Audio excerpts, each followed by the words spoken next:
Welcome to Humane Voices, the official podcast of the Humane Society of the United States.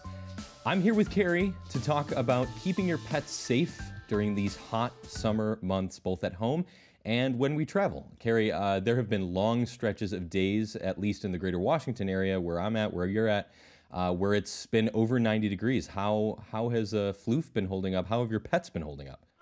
They're okay. Floof is a hairy little man, and so he has to adjust to the extreme heat. I mean, and what we're dealing with on the East Coast is probably nothing compared to what they're dealing with out west, where you have whole situations. And I think it was outside Seattle where I read that a whole bunch of mussels cooked in their shells because it was so hot in the water. Absolutely insane. And it's just like with the stuff going on with climate, this stuff around heat and fires and everything just seems like it's going to be getting worse. So on that cheerful note, to figure out how to navigate all these really positive news stories with the warm weather, we're chatting with Lindsay Hamrick, Director of Shelter Outreach and Engagement at the Humane Society of the United States. Lindsay, welcome back. Thanks for sitting down to chat with us. We're glad to have you on the show. Thanks for having me. Excited to talk about how to save the mussels in the water and others. It's a new campaign, Lindsay. I think we should specify that, Lindsay, you have a particular expertise in this matter because you, unlike sensible people, still go outdoors. Most of us are just like, nope. And I even enjoy the company of dogs when I go outside. There we go. Yeah. Hey, exactly. Well, Lindsay, so like we were saying a little bit earlier, heat wave has definitely been a frequent topic in the news.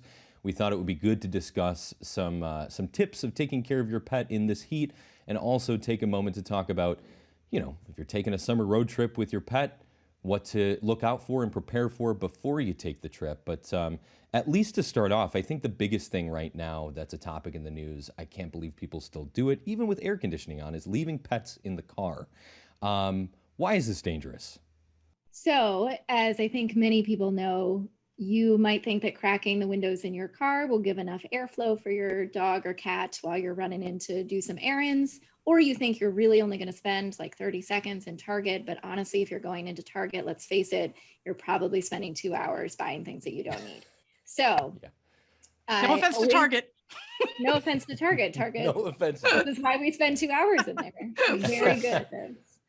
So I think, if you're just running errands near your house and your animals don't need to come with you, like that's a great option to leave your pets at home if you're at all worried. But if you're planning a long trip with your dog or cat and you're traveling alone, there will probably be times along the way that they need to be in the car. So I think planning ahead, getting a sense of where you're going to be able to stop that's safe, making sure that your pet has some water in the car while you run in to go to the bathroom on your road trip, or even asking a stranger. I know that this is scary, especially for introverts like me, but asking somebody to help you, like just keep an eye on the animal, or if you have a dog, like can they hold the leash while you're running in to get something? I think there can be a lot more public support of one another when we have to travel with our pets and we don't have somebody to help with that process. I think one of the things that I think a lot of folks still don't understand, or like I always wonder, because Austin, like you said, it's shocking to me that after the amount of kind of footage that there has been around don't keep your pet in a car while you're parked during the summer, that this stuff still happens. But I do think that there is just sort of a fundamental misunderstanding sometimes about how hot a car can get. I mean, like there was a guy a couple of years ago, and I would love to go back and Google this, get on the Google machine and find the actual details. But there was a guy who actually did this himself, where he put himself in his own hot car just to experience what it was like to be in a car as it was heating, and the amount of heat that just gets trapped inside a car, regardless of whether the windows are open on on what seems to be a relatively seasonal day, like in the sort of mid 70s, it can get over 100 very fast. Basically you're sort of starting to cook your pet. And dogs and cats really struggle to regulate their temperature, right? Like dogs pant in order to process some of that. They sweat out of their paws. And so if they're in a car or in a crate and you've got a bunch of blankets in the crate and they're not able to really move that along, that can be really tricky. And I also, I want to point out that sometimes there might be a behavioral reason why the animal is with the person. So I used to have a dog who had separation anxiety. And so if I wanted to go to work like a normal human being and then come home and then I had to go back out again, it's like a no in a household with a dog with separation anxiety to leave twice in one day. So I would regularly bring him along with me, but I think if you're in a situation like that, technology has really advanced in this area. So I have friends who have like these crazy setups in their car where they have fans that generate some cooling air that will not go off if your car goes off. So I think that the tech space is trying to fill in some of the gaps here and really look at products that might help with this. Yeah, that's great. I mean, I guess there's some cars now that you can sort of keep running even when you're out of them too. But I mean, every now and then you hear about awful things even related to that, where if the pet is loose in the car, they accidentally hit the handbrake or something like that. So generally, probably best to leave them at home when possible. That's right. Yeah, absolutely.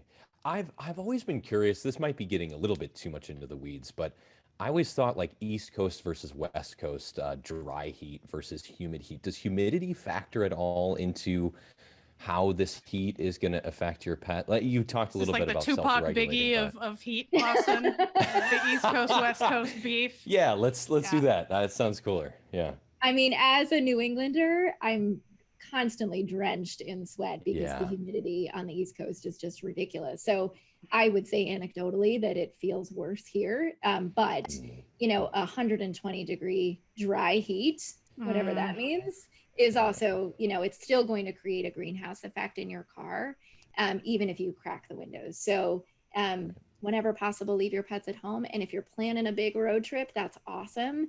But just be mindful of the amount of time that your pet may need to spend in the car on your way. Yeah. So Lindsay, you travel a lot with your pets, right? I mean, you do like hiking and a lot of outdoor activities. So what are the things that you kind of do to prepare during the summer? I mean, when you think it's appropriate for the animals to come with you? Yeah, so I have learned some tips and tricks over the years. About 8 years ago or so, I did a 9-month road trip with my dog, and we lived in a tiny 60-foot truck camper. I would not recommend living in 60 square feet with your ex partner and your dog for 9 months. So we were basically doing like a tour of national parks, and national parks are amazing, and tons of people this summer are headed there. But most national parks do not allow dogs on trails, and there's good reasons for that. So you really have to be mindful and plan ahead if you're going to, whether it's a city or a national park with your animal, to think about, do you need to get somebody to watch your dog, go into dog boarding while you're hiking for the day or visiting? One of the things that I did was we would make sure that we ended up at an RV site that had a plug-in so that you can leave the air conditioning on during the day. But to your point, Carrie, about how things can go wrong, I would always ask our RV neighbors if they would keep an eye on our dog when we were out. I gave them the keys to the RV so they could let her out and make sure the air conditioning was still working, refill her water bowl.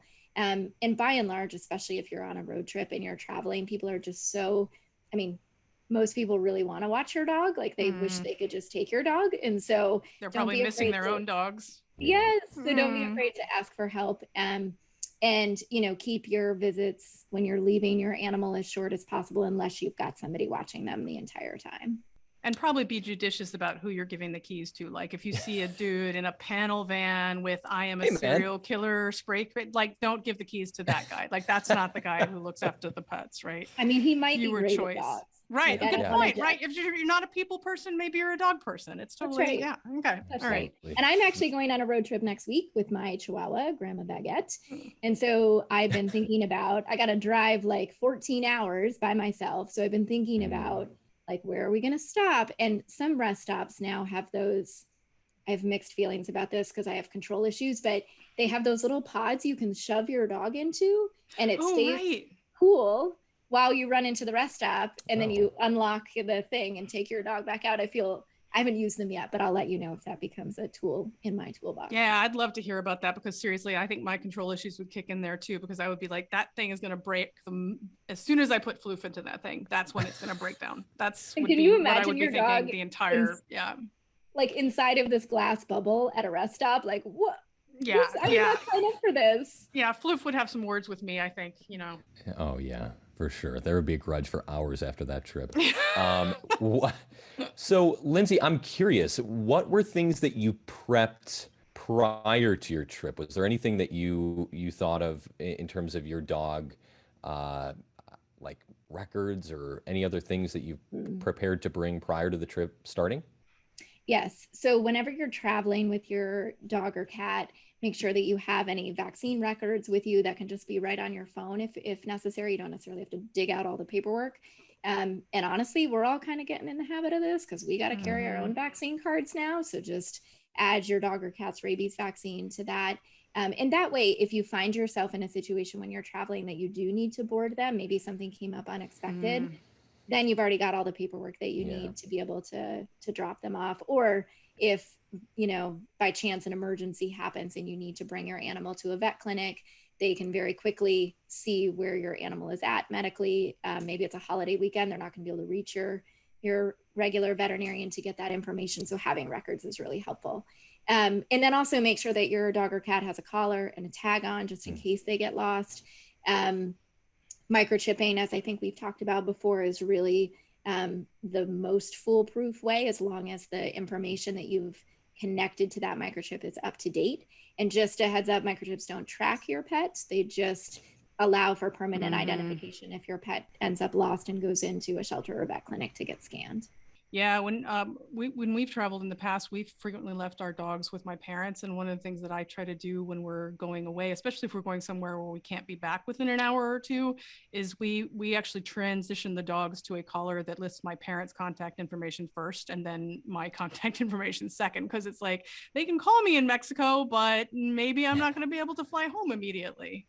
One of the things I'm thinking travel wise, my dog, unfortunately, with new places, she's very, very anxious, and almost always has an accident or stuff like that. And so just kind of manage. I don't know if that's the same kind of experience with you both. I don't know if you have anxious pets, but that's something when traveling almost always happens. We have a budget where we have to get like a cleaning fee budget built in, Yeah. I don't know. Our older dog has gotten to the point where she has accidents all the time. So it's probably just not a travel thing. So sorry, Lindsay, I didn't mean to cut you off. No, that's okay. I have a Chihuahua, so this is my life. So some tips, depending on the size of your dog, some tips are, I bring like a big crate that would fit a 70-pound dog for her as like a little house. So if I'm at an Airbnb and I'm trying not to destroy everything, she just stays in there. But I also, there's washable pee pads out there. So you can cover a surface and be able to wash, or you can use the disposable kind if you don't care about the environment. So just ways to kind of contain your pet when you're traveling. I am going to see family next week. They probably would not like her to pee all over their house. So family, what are you gonna do? Yeah, they've got their little peccadillos with a little pee. But she also has diapers, so I don't make her wear them in my house because we have a system. But when we're traveling, she wears diapers. Oh, what a sweetie. Great tips. Thank you, Lindsay. Yeah, these are things that I can use for our little Chihuahua. How easy was it to train her on the diapers thing? Because I've been thinking about that with our Beagle, because I was, it's like she's getting to the point where she's, we've had her tested for Cushing. She doesn't have Cushing's, but she is just a constant font of urine right now. It's really delightful. Sounds awesome. Yeah. How poetic. So I wouldn't say that Grandma Becca enjoys a diaper. But you can, just like with anything else you're getting your pet adjusted to, use lots of positive reinforcement. They get treats when the diaper goes on. And the sort of nice thing about diapers, other than keeping your space clean, is that it naturally tells your pet if they can hold it to hold it, because they don't like the feeling of peeing in the diaper. And so if it's more behaviorally focused, it might send a signal to them to like wait just a little bit longer for you to get home, to let them out. Interesting. If it's medical and they just can't hold it, that's okay. And yeah. What ends up happening, again, another issue that I think comes up with a lot of people is pets in your lap when you're driving. Yes, which is incredibly cute, and yet right, very dangerous. But yeah, I don't know, the kind of the issue of how to remedy that, because it just they pop up and you're there and you're driving, but it is very dangerous. So. All right, I'll be honest here. And I have just transitioned out of this life because I know that as, an expert, I'm supposed to like do things that we recommend. So for the longest time, I let my animals kind of be loose in the car, although I did have a barrier between the back seat and the front seat. I've just gotten a new car, and mostly out of vanity that I don't want the whole car covered in dog hair, I've decided to be safe. So now I have a soft crate for the big dogs, and I have a tiny crate for the Chihuahua. And if you have a crate in the front seat, like you have a small dog, you can always put the seatbelt through the handle to make sure that it stays in place if something were to happen. They now make very fancy crash certified crates that you could buy if you're really traveling with your dog a lot and you want to make sure they're safe in an accident. But even the normal crates, like the soft crates, have little hoops that you can put like bungee cords through, other ways to really secure the crate in the back of the car. So, obviously we don't want the worst thing to happen, but I have seen stories of an accident happens. Usually the dog gets loose.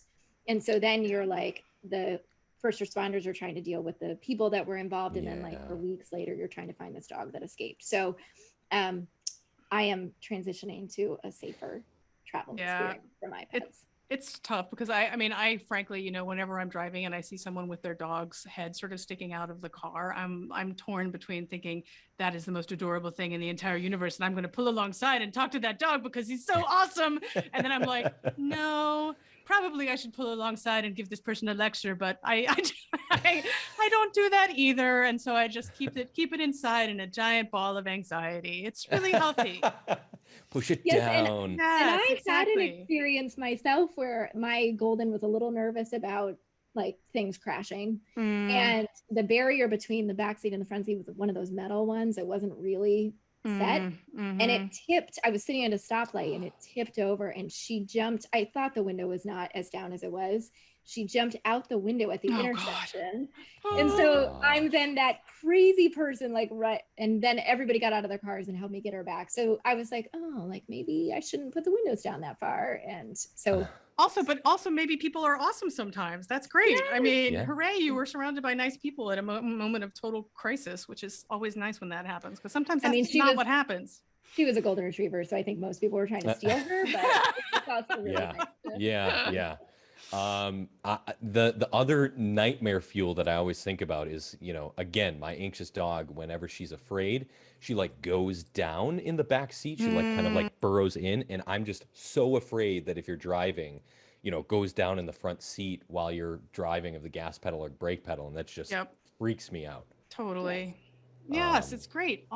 This is good. We can all sort of get our anxieties out in one pod. This feels really great. Really excellent. I feel really freed about it. So, Lindsay, one of the things I was wondering about, especially with all the heat, are there things that you do? I mean, one of the things I worry about with my dogs when I'm walking them is their paws on like hot tar or whatever. Are there things that people should be avoiding in terms like is there a certain like temp or whatever where you should really be thinking about, hey, I don't want to walk my dog on pavement and should be looking for other spaces that are better on their feet, or are there other considerations there? Yeah, I mean, I think anytime you're not sure, put your hand on the pavement because that'll give you a sense of what the temperature is. We don't notice it because we wear shoes. Yeah.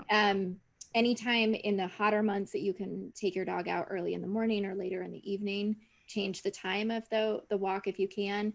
And then let your dog decide too. Like if your dog's giving you side eye and they're like, why am I standing on 100-degree pavement right now? Like listen to them. I think we sometimes get caught up in our routines and our desire to take our dogs out. Like we're so worried about getting them enough exercise that we just kind of go on autopilot. And so just take a note from your dog. And especially if you have a senior dog, smushy faced dogs, like they really long-haired dogs, like they really can't tolerate heat in the way that some of the other breeds or types of dogs can tolerate. And then the last tip I would give is like, if it's really hot, don't go for a walk. Do stuff inside the house that works their brain, like tricks and training and a brain toy that you stuff some food in. And that's how they get their enrichment for the day. Jazzercise, like do a little co-jazzercise. Yeah, right. Perfect. Yeah, it's a really good point. I don't think people think about how many activities you could do inside the house with your dog, and I just get so furious when it's like 95 and people are jogging with their dog with a fur coat. It just, that's so weird to me why they would do that. But yeah, are there, not to get in depth, but are there like warning sign, red flags that your dog might be overheating when you're outside if, it ever comes to that? Yeah, I mean, obviously dogs pant when they start to get hot. It can also be a stress response. So even if it's not hot out and your dog starts panting, it's usually an anxious thing. So panting can be normal, but if they're really getting into like their tongue is really hanging out, the color of their gums, like if it's getting either really pale or really red, then that's a sign that like the blood is flowing way too fast or not enough. And some dogs will just stop, like they'll just stop walking, they'll lay down on the grass, like they'll try to hide under a tree. Any of those behaviors should be indications that, the walk should be done and you should head back. For the niche, like hiker people, I carry what's called a pack-a-paw with me when I hike, which is a way to carry a dog on your back if you needed to. So if you're doing a longer hike and you're not sure of your medium or large size dog, the Chihuahua doesn't matter. I just shove her in my backpack when she doesn't want to walk. It's like a safety harness so that you can carry them and not like break your back taking them down a mountain. So I carry that not necessarily for my dogs, but in case there's a dog in need on the mountain. I saw somebody have a dog that just decided last weekend when I was in Philly, and it wasn't even that hot this day, but we encountered a dog out on the sidewalks in Philly who had just decided the walk was over and just lay out rug style and was not going to be persuaded to go anywhere else and was just giving such a stink eye to its people. It was so great. I was like, that dog is my spirit animal. Yeah, can we just do that after a meeting? Just like no more. Right. Nope. No meetings. boss. I'm out. That's it. Yeah. Right. Yeah, Lindsay, these are really, really good tips, really good signs. I think it's going to make for, great conversation episode, very timely for this time here. Any other tips that, we haven't talked about or discussed or that are on the top of mind for you? I think the only other thing, we've talked a lot about pets, but leave some water out for wildlife. Like this is a rough time for them. So if you have a bird bath, some way to give them some water as well is really, really a nice gesture right now. Avoid bird feeders. We don't want to be putting food out because the bears are looking, but water is usually a safe thing to put out. And do you have any tips that we should be sharing with cat owners, aside from the fact that, probably if you try to get a cat to go outdoors or take it with you, the cat will tell you what it thinks about that? I mean, the genre of adventure cats is growing. So that's true. That's a good point. I think we will see more and more cats that are living the life, and hopefully owners will know that those are the cats that are super confident. They really like all the stimulation. So same thing, like you can take your cat out on a walk, maybe keep it shorter, go early in the morning, late at night. And if you're lucky enough to have a catio, or you're thinking about building a catio, which is an outdoor space for a cat to just kind of safely enjoy the outdoors without being kind of free roaming, which of course we want to prevent having cats outside as much as possible when they're not supervised because of all the dangers to wildlife and to them. So there's ways to give cats like the same enrichment without, exposing them to too much heat or too much cold. Do cats have the same sort of signs of being overheated as dogs do? I mean, do they pant or they display heat fatigue in other ways? They do pant, and a lot of owners will, you'll experience like on the way to the vet's clinic, because we usually only put cats in carriers to go to the vet. They learn very quickly that that's why they're in the carrier. So one behavior tip is don't just put your cat in the carrier for terrible things. And some cats will open mouth pant, which is both a stress response, but if it's really hot, could also be associated with that. I'm glad you mentioned catios. I think we should probably mention that there's I think a substantial amount of guidance on catios on our website that people can find and learn to either build their own, or there are whole companies now that are specializing in building really magnifique, beautiful Taj Mahal type catios if you really want to spoil your cat during the pandemic. That's the stimulus check that'll go to that's exactly the right. Exactly. Yeah. It's wonderful. Yeah. All right. Well, this was a really great conversation. Again, thank you so much, Lindsay, for hopping on a call and talking to us about how to keep your pets safe when the temperatures are starting to soar. So thank you. Have fun, everyone. Be safe. Yeah, safe and happy travels, everyone. Happy summer. Bye. See you next time on Humane Voices.